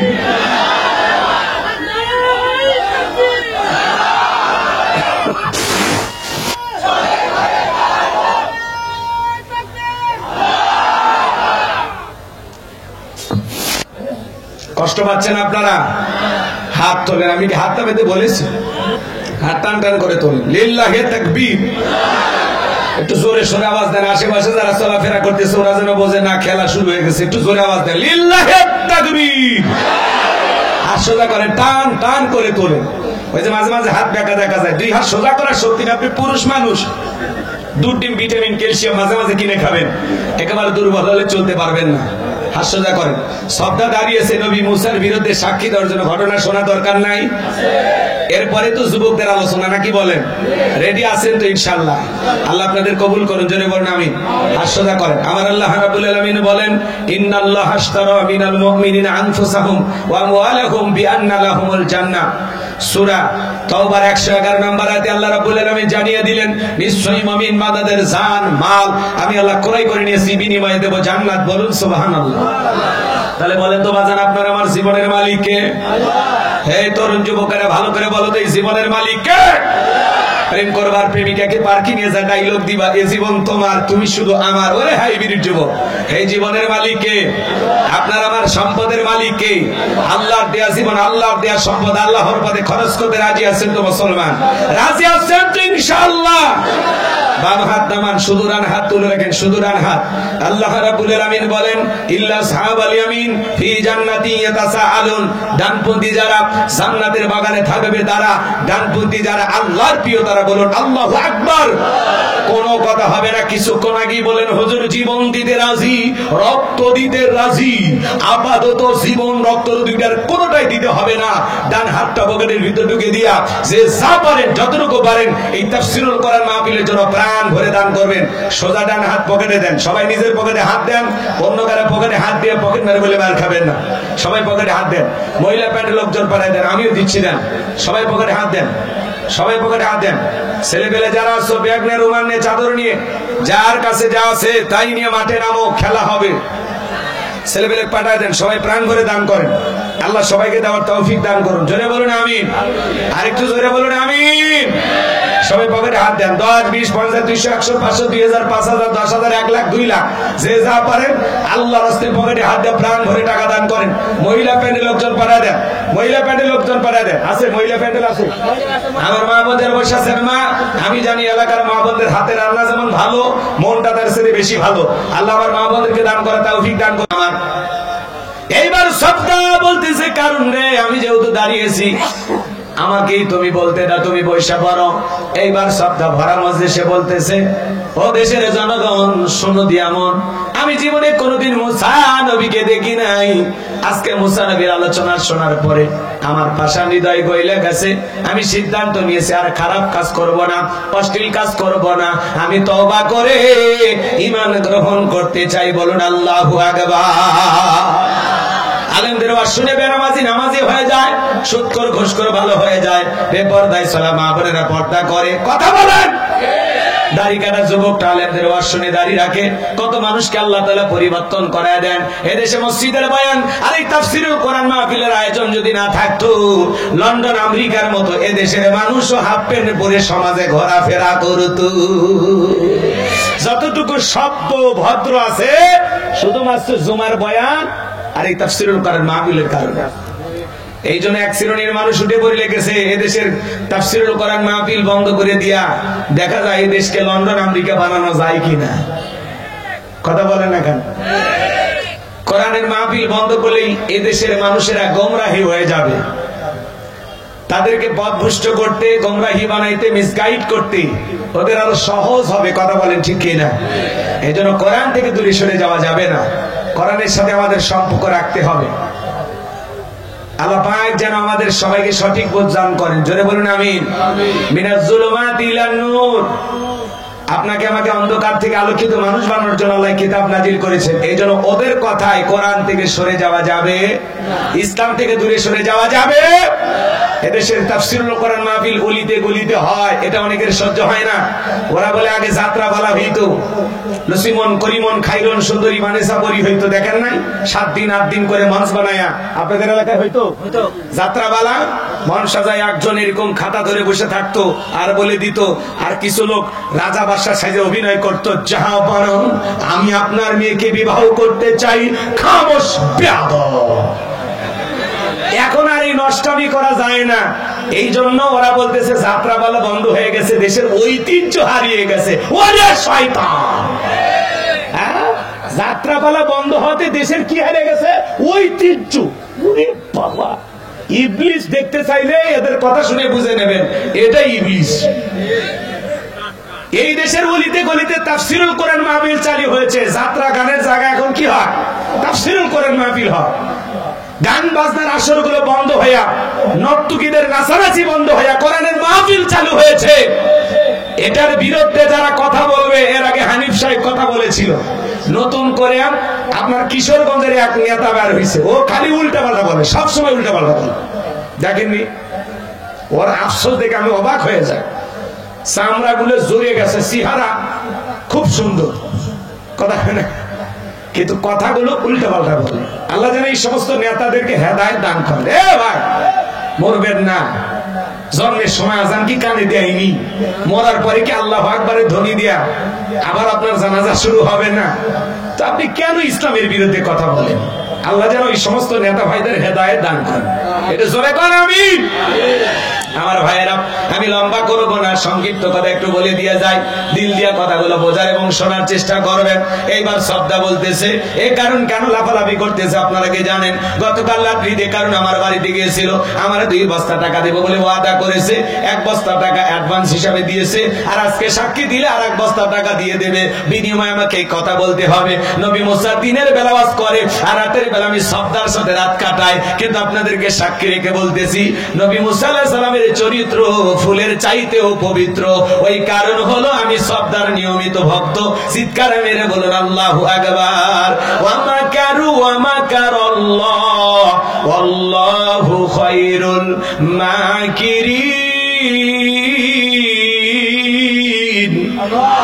এলাকার যে গর্ত খুঁড়েছে, নিজের গর্তে নিজে পড়েছে, গোপন ষড়যন্ত্র করেছে, যে নিজের জালে নিজেই ফাইসা গেছে। কথা বলে ঠিক কিনা? এইবার সবার সঙ্গে যখন মুখোশোন্মোচ হয়ে গেল, আল্লাহ নবী মুসা আলাইহিস সালাম রাগান্বিত হয়ে গেলেন, আর ডেকে বলে, আল্লাহ, চাইতে গেছিলাম যাকাত, আর আমার বিরুদ্ধে এত বড় মিথ্যা অপবাদ, এই তহমত মেনে নেওয়া যায় না। আল্লাহ গো, আপনি জমিনকে ওয়াদা দেন, জমিন যেন কারণে ধন সম্পদ সহ কারণকে গ্রাস করে ফেলে। আল্লাহ দোয়া মঞ্জুর করলেন, কারণে ধন সম্পদ সব হাঁটু পর্যন্ত চলে গেছে। ও মনে মনে ভাবে, দেখে শক্তি আছে, ব্যাপার না, উঠতে পারবো। কবর পর্যন্ত, মাজা পর্যন্ত যখন চলে গেছে, বলে ব্যাপার না, উঠতে পারবো। এইবার যখন গলা পর্যন্ত জমিনের ভিতরে চলে গেছে, ডেকে বলে, ও নবী মুসা, ধন সম্পদ যা আছে সব তোমার, আর তোমার আল্লাহ, তুমি নিয়ে যাও, জানটা একটু ভিক্ষা দাও। নবী মুসা আলাইহিস সালাম ডেকে বলে, আল্লাহুস সামাদ। হে কারণ আল্লাহ কারো মুখাপেক্ষী নন, আমরা সবাই আল্লাহ তাআলার মুখাপেক্ষী। তোর ধন সম্পদ সহ তুই পৃথিবীর জমিন থেকে চলে যা, আর পৃথিবীর ইতিহাসে সাক্ষী থাক, তোর মতো যারা সম্পদ জমা রাখবে, আল্লাহর রাস্তায় খরচ করতে চাইবে না, কঠিন কিয়ামতের ময়দানে তুই কারণের কাতারে আল্লাহ তাদেরও বিচার করবে। সূরা তওবার ভিতরে আল্লাহ পাক জানিয়ে দিয়েছেন, যারা স্বর্ণ রূপা টাকা পয়সা জমা রাখে, আল্লাহর রাস্তায় খরচ করতে চায় না, আমার আল্লাহ বলেন তাদের জন্য রয়েছে আযাবের সুসংবাদ। আপনি যাকাত দেন না, কৃপণতা করেন, মাল সম্পদ জমা রাখেন, আপনার এই সম্পদ বিষাক্ত সাপ হয়ে আপনাকে জাহান্নামের ভিতরে কামড় মারবে। কথা বলেন, আপনার এই সম্পদ জাহান্নামের শাস্তির কারণ হবে। কথা বলে ঠিক কিনা? আমরা তাহলে হিসাব করে প্রত্যেক বছর যাকাত দেব ইনশাআল্লাহ। যাকাত এই দিকে খেয়াল করে, যাকাত দাতা হিসেবে আল্লাহ আপনাকে কবুল করেছেন, এটা শুকরিয়ার বিষয়। আলহামদুলিল্লাহ, আল্লাহ যে আমাকে একটু যাকাত দেওয়ার মতো অর্থ দিয়েছে, আলহামদুলিল্লাহ। আল্লাহ আপনার হাত এই জায়গায় রাখছে, চাইলে এই জায়গায় রাখতে পারতো না। এই কথা বলে না কেন? কোন জায়গায় রাখছে আল্লাহ? এই জায়গায় রাখছে, তার মানে আপনি যাকাত দাতা। এই যে আপনি যে গরিবকে যাকাত দিলেন, দিয়ে কি দয়া বা করুণা করছেন? না, আপনার যাকাত দেওয়া ফরজ, গরিবের যাকাত খাওয়া ফরজ না। গরিব না খায় মরে যাবে, সমস্যা আছে, কিন্তু আপনি ধনী, আপনি যাকাত দিতে বাধ্য। কথা কয় না কেন? 1000, এদিকে খেয়াল করেন, হাজারে কয় টাকা? 1000 টাকা না, ভালোই হিসেব, ওই জন্য তো যাকাত। 1 লাখে কয় টাকা?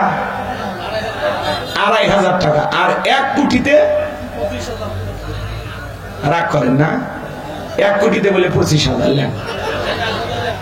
এত হিসাবে আপনারা অঙ্কে দুর্বল হলে রাজশাহীর মানুষ তো এরকম হওয়ার কথা না। 1 কোটি টাকা হলে আপনাকে কত টাকা দিতে হবে? 2.5 লক্ষ টাকা যাকাত দিতে হবে। 2 কোটি হলে কত? 5 লাখ। 4 কোটি হলে 10 লাখ। এদিকে এদিকে আমার দিকে তাকান, খারাপ লাগে না? যাকাত হলো আর্থিক ইবাদত। এদিকে দিক, ধনীর যাকাত দেওয়া ফরজ, আপনি যাকাত দিতে বাধ্য। প্রত্যেক বছর আপনার সম্পদের হিসাব করে আপনি নির্দিষ্ট একটা দিনে যাকাত দেবেন। বছরে একবার মাত্র, কয়বার? একবার। তো আল্লাহ যদি আপনাকে নিসাব পরিমাণে সম্পদের মালিক বানায় দেয়, তাহলে অবশ্যই হিসাব করে যাকাত দিবেন। আমার এলাকায় একজন মানুষ আছে উপশহরে, চালের ব্যবসা করে। ওই লোকটা বলতেছে, হুজুর আমি 1400 টাকা থেকে যাকাত দেওয়া শুরু করছি, এখন লোকটা কয়েক লাখ টাকা যাকাত দেয়। তার মানে টাকা কমছে না বাড়ছে? এই জন্য সম্পদ আপনি হিসাব করে যাকাত দিবেন। যাকাত দিলে ধনীর ধন কমে না বাড়ে? আল্লাহ আপনার সম্পদ বৃদ্ধি করে দিবেন। আল্লাহ কবুল করুন, জোরে বলুন আমিন। তাহলে প্রত্যেক বছর হিসাব করে আমরা যাকাত দেব। 500 টাকা 1000 টাকা করে এইভাবে যাকাত দেব না। আমার 1.5 লাখ টাকা যাকাত আসছে, আমি একজনকেই দিয়ে দেব, যে ভাই আপনি নেন, এটা নিয়ে যে কোনো একটা কর্ম করেন। এই যে মাহফিল দিয়েছেন, যেরকম মসজিদ বানান যেভাবে, ঠিক গ্রামে একটা উদ্যোগ নেবেন। এই গ্রামে কারা ধনী আছে, সমস্ত ধনীদের টাকা এক জায়গায় করবেন। ধরেন 50 লাখ টাকা কালেকশন হয়েছে যাকাতে। এবার কি করবেন, এই গ্রামের সবচাইতে গরিব 30 জন মানুষকে 50 লাখ টাকা দিয়ে দেন।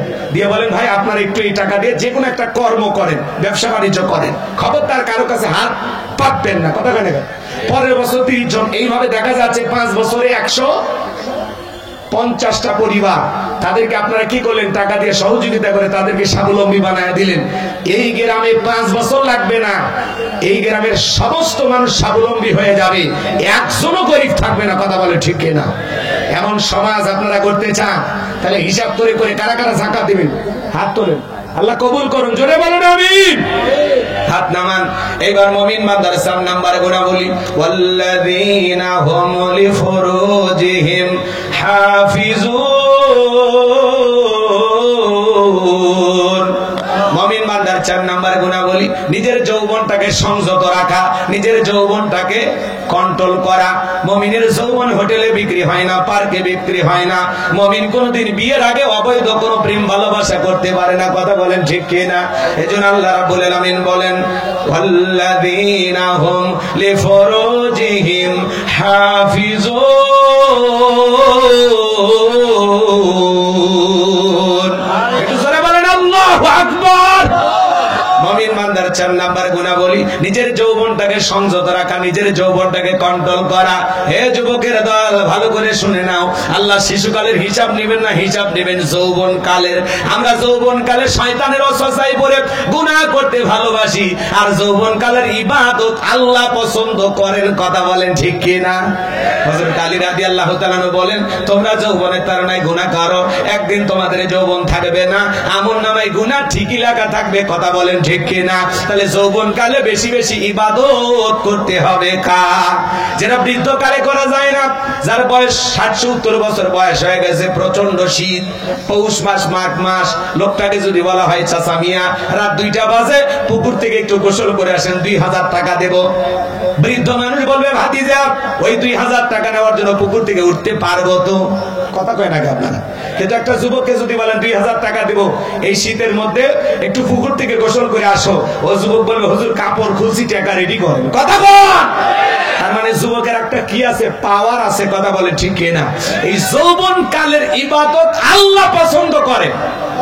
বৃদ্ধ কালে জয়েন্টে জয়েন্টে ব্যথা, কষ্ট হয়, লম্বা সময় রুকু করা যায় না, লম্বা সময় সিজদায় থাকা যায় না, মনে হয় দমটা আটকে আসবে। বৃদ্ধকালে চাচিমা যদি শীতের দিনে একটু গরম পানি করে দেয়, চাচার ভাগ্যে অজু জোটে। গরম পানিও নাই, চাচার ভাগ্যে অজুও নাই, নামাজও নাই। কথা কি বোঝা যায়? আমার কথা কি বোঝা যায়? তাহলে আমরা যৌবন কালে লম্বা সময় রুকু করতে পারবো, লম্বা সময় সিজদায় থাকতে পারবো, লম্বা সময় ইবাদতে কাটাইতে পারবো। যৌবন কালে ঠান্ডা পানিতে ওযু বানানোর ক্ষমতা আমাদের আছে, কথা বলেন ঠিক কিনা? তাহলে এই যৌবন কালের ইবাদত পছন্দ করেন কি? তাহলে এই যৌবন কালেই আল্লাহর ইবাদতে আমাদের এই যৌবন কালের পুরো সময়টা কাটাইতে হবে, কথা বলেন ঠিক কিনা? আল্লাহর জন্য আমাদের এই যৌবন কালের সময়টা কুরবানি করতে হবে, গুনাহ করা যাবে না।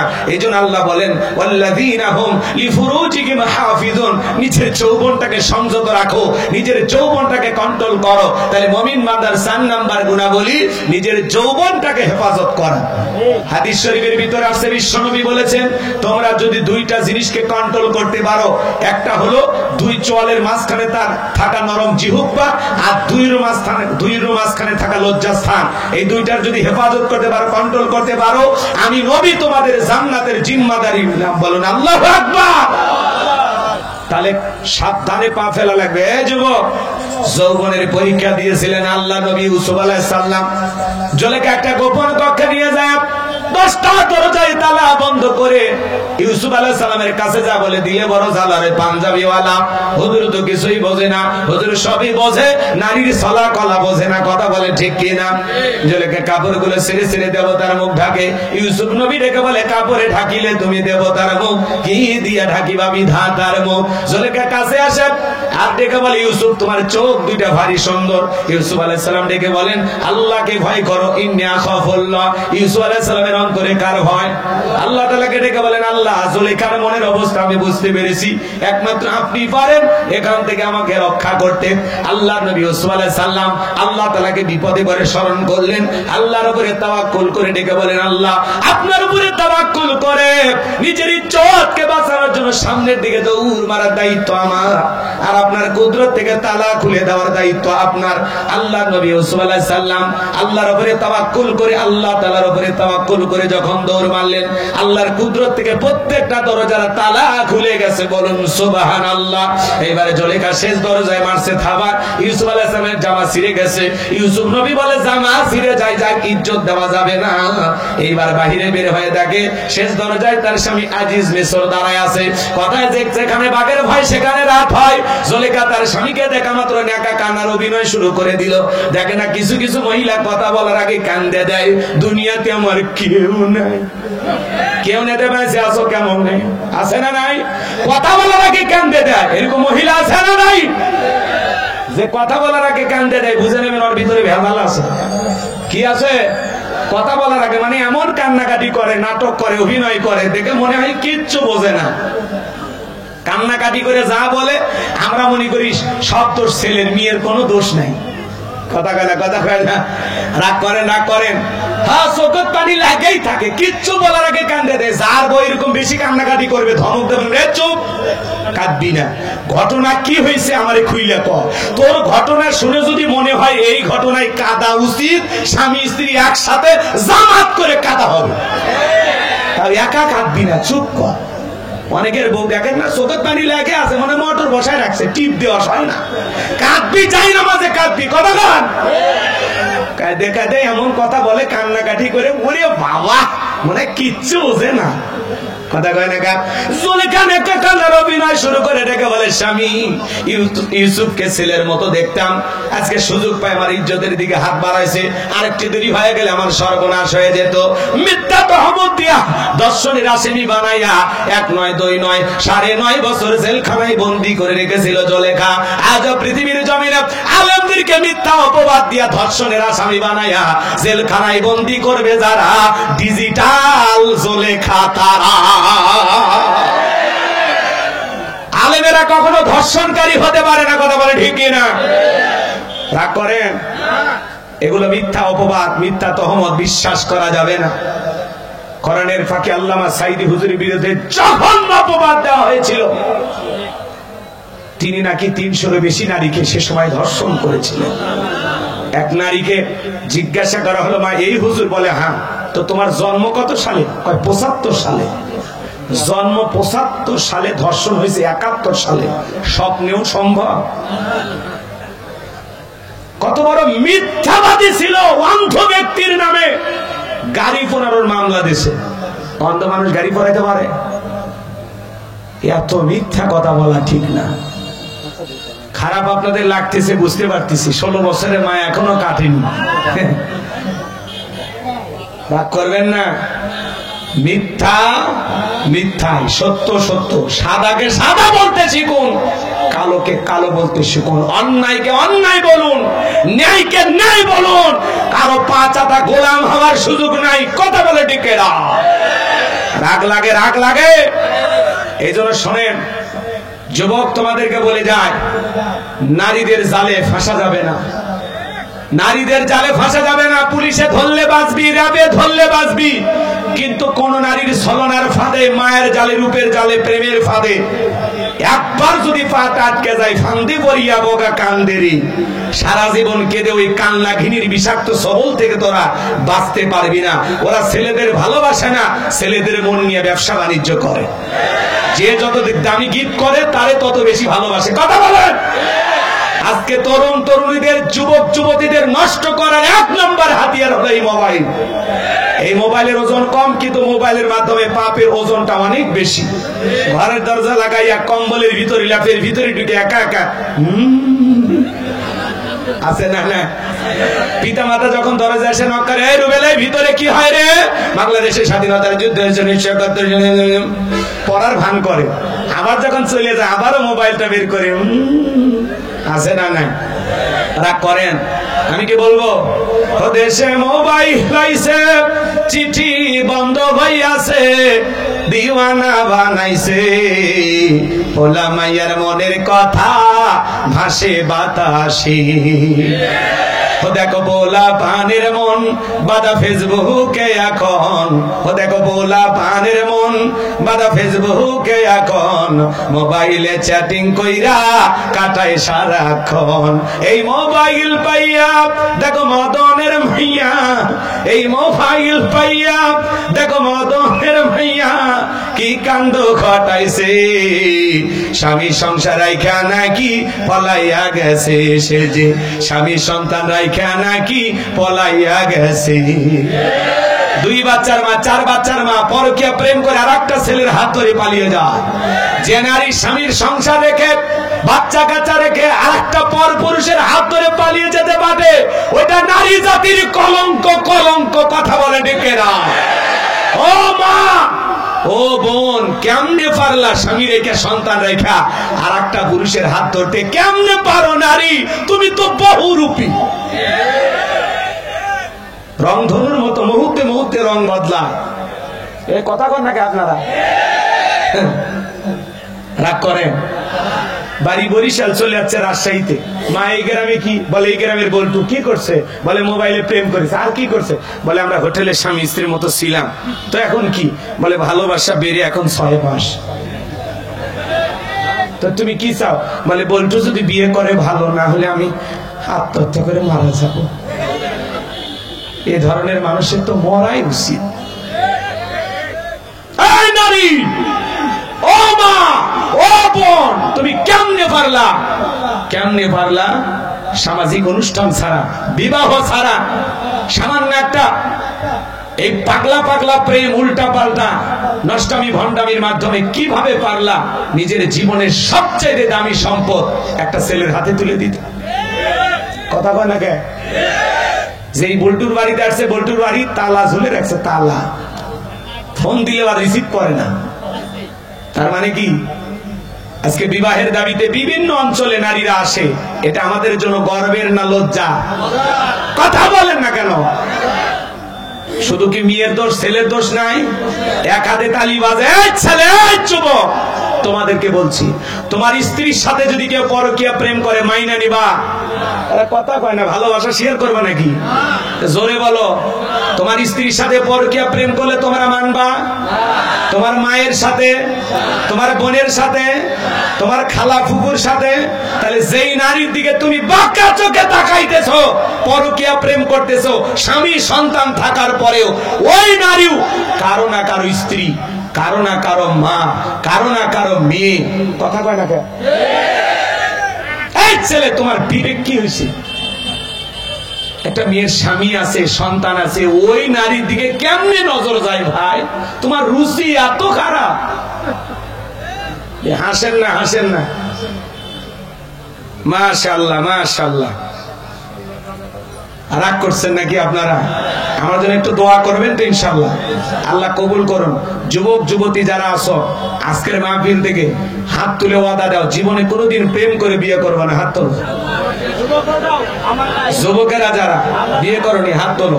মনে রাখবা, প্রেম করে বিয়ে শাদী করা যাবে, পিতামাতা পছন্দ করে বিয়ে দেবে যেখানে বরকত আছে। পিতামাতার আবদ্ধ হয়ে পালিয়ে যা বিয়ে করলে জীবনে কোনোদিন সুখী হতে পারবা না। আল্লাহ যুবকদের হেদায়েত দান করুন। জোরে বলুন আমিন। ওদেশে টিকটক আসিয়া সব গেল ভাসিয়া, সিদ্দিক সোরা নায়ক হইছে আইডি খুলিয়া, হিরো আলম নায়ক হইছে আইডি খুলিয়া। এই মোবাইলে হাই কি জাদু আছে ভাই, পোলা পান বুঝাছে, পড়ালেখা তুইলা রাখছে সপ্তম আকাশে। আল্লাহ যেন যুবকদের হেদায়েত দান করেন। একটু জোরে বলুন আমিন। এখন আর পড়াশোনা করা লাগে না, সব অটো পাস হয়ে গেছে। তাহলে 4 নাম্বার, ওয়াল্লাযীনা হুম লিফুরুজিহিম হাফিজুন, নিজের যৌবনটাকে সংযত রাখো, নিজের যৌবনটাকে কন্ট্রোল করা লাগবে। 5 আর 6 নাম্বার গুণাবলী, ওয়াল্লাযীনা হুম লিআমানাতিহিম ওয়া হাদিহিম রাউন। 5 নাম্বার আমানত রক্ষা করা, জীবনটা আমানত, সময় আমানত, টাকা পয়সা ধন দৌলত স্ত্রী সন্তান সবকিছু আমানত। আমানতের ওয়াজ করলে 1 ঘন্টা চলে যাবে, ওইদিকে যাওয়ার কোনো সুযোগ নাই। তাহলে 5 নাম্বার আমানত রক্ষা করা, আমানতের খেয়ানত করা যাবে না। 6 নাম্বার ওয়াদা প্রতিশ্রুতি রক্ষা করা। মুমিন মুখে যা বলবে অন্তরে তা বিশ্বাস করবে, কাজে তা বাস্তবায়ন করবে। মুমিন কোনদিন প্রতিশ্রুতি ভঙ্গকারী হতে পারে না। 7 নাম্বার হলো ওয়াল্লাযীনা হুম আলা সালাওয়াতিহিম ইউহাফিজুন। 7 নাম্বার, যারা যত্ন সহকারে সালাত আদায় করে। কথা কয় না কে? আল্লাহ 1 নাম্বার সালাতে শুরু করলেন, 7 নাম্বার সালাতে শেষ করলেন। সালাতের গুরুত্ব কম না বেশি?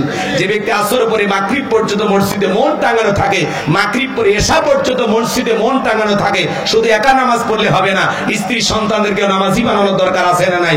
পৃথিবীর সফল বাবা তারা নিজের সন্তানের হাত ধরে মসজিদে নিয়ে যায় যারা। কথা বলে ঠিক না? সন্তানদের মসজিদে নিয়ে যাবেন তো ইনশাআল্লাহ। এই 7টা গুণাবলী কারা কারা আমল করবেন একটু হাত তুলে দেখান।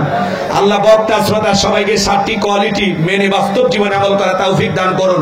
তাহলে আল্লাহ রাব্বুল আলামিন বলেন, উলাইকা হুমুল ওয়ারিসুন আল্লাযীনা ইয়ারিসুনাল ফিরদাউস হুম ফিহা খালিদুন। আল্লাহ বলেন তারাই উত্তরাধিকারী হবেন জান্নাতুল ফিরদাউসে, সেখানে তারা চিরকাল বসবাস করবেন।